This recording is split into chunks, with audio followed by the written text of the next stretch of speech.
Buenos días, hermanos, Dios les bendiga. Estamos a día 3 de abril del año 2024. Continuamos con nuestra lectura bíblica en el capítulo 41 del libro de Génesis, versículo 14.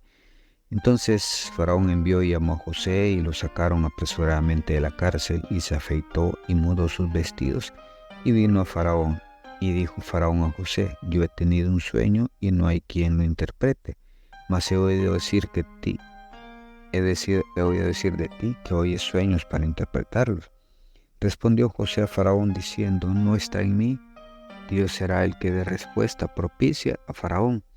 Entonces Faraón dijo a José: en mi sueño me parecía que estaba a la orilla del río, y que del río subían 7 vacas gruesas, de gruesas carnes y hermosa apariencia, que pacían en el prado, y que otras 7 vacas subían después de ellas, flacas y de muy feo aspecto, tan extenuadas que no he visto otras semejantes en fealdad en toda la tierra de Egipto.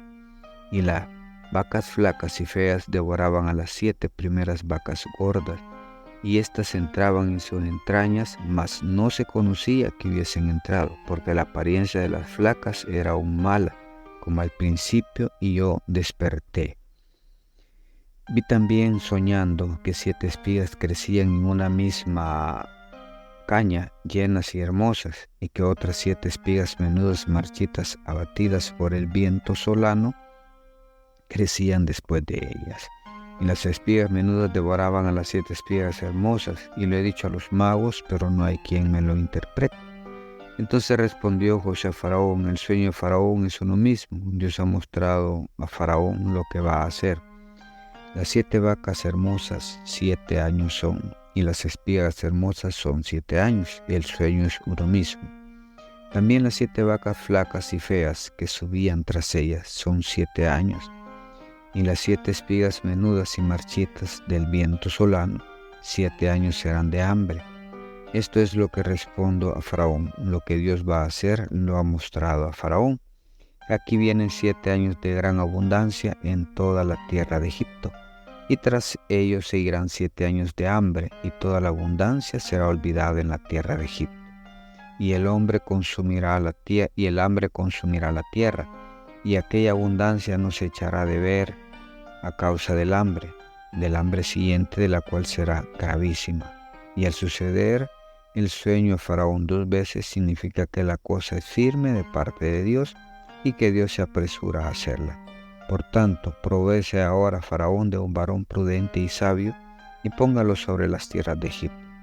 Haga esto Faraón, y ponga gobernadores sobre el país, y quinte la tierra de Egipto en los 7 años de la abundancia, y junten toda la provisión de estos buenos años que vienen, recojan el trigo bajo la mano de Faraón para mantenimiento de las ciudades, guárdenlo, y aquella provisión en depósito para el país, para los 7 años de hambre que habrá en la tierra de Egipto, y el país no perecerá de hambre.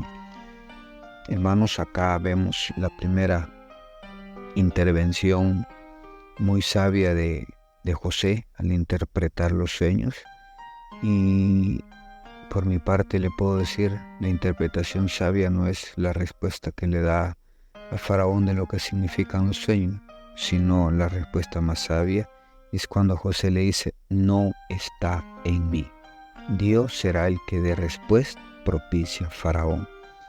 No somos nosotros los que interpretamos sueños. El que interpreta los sueños es Dios. Dios pone el sueño y Él da la interpretación.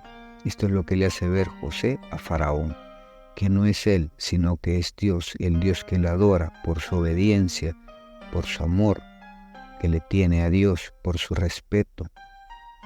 Es por lo cual Dios le da las respuestas a lo que le preguntan. Y acá le hace ver pues que vienen 7 años de abundancia, seguidos de 7 años de escasez. Por lo tanto le sugiere pues que se provea de alguien sabio como para poder guardar esa abundancia de la cosecha, para poder tener en los tiempos de escasez. Es la misma manera que nosotros tenemos que aprender a guardar en medio de la abundancia, para poder tener que hay momentos de escasez.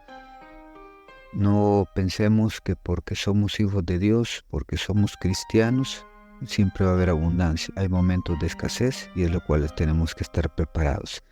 Y me refiero a escasez no solo económica, sino escasez en la salud, los problemas, escasez espiritual. Muchas veces caemos en esos baches espirituales y es necesario estar preparados para poder soportar. Tengamos la sabiduría, tengamos la obediencia a Dios, a su palabra, para poder estar siempre provistos de lo que necesitamos en tiempos de necesidad. Y lo que nosotros necesitamos es más de Cristo. Bendiciones, hermanos. Esto ha sido un cafecito para el alma.